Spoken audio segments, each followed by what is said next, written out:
Chers audacieux, dont le tempérament ne connaît ni obstacle, ni limite à oser les actions difficiles, il nous manque de plus en plus de gens comme vous. Dans ce monde où plus personne n'ose plus rien dire ou faire pour éviter d'aller à l'encontre de la morale sociétale et des mœurs, on peut vraiment dire que vous ne manquez pas d'audace. La liberté d'expression, peu importe la forme qu'elle prend, vous tient à cœur. Dans nos sociétés, force est de constater que ce sont toujours un petit nombre d'individus, que certains appellent élites, qui dictent les règles et imposent les normes. Quand ils ont décidé telle chose, tout le monde doit s'y atteler, même si au fond, tous ne sont pas d'accord.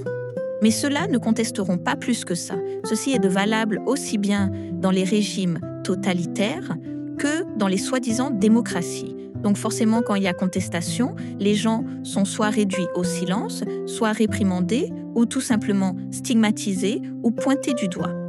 Si la crainte s'oppose à l'audace, vous les audacieux, voyez les obstacles comme des challenges, contrairement aux craintifs qui, eux, se considèrent vaincus d'avance quand ils surviennent. Il faut savoir que l'audace n'est pas une question de moyens ou de cerveau, c'est avant tout une question de force intérieure, et ça, très peu de gens le savent. La clé du succès consiste à passer à l'action, à franchir chaque étape qui se présente à nous.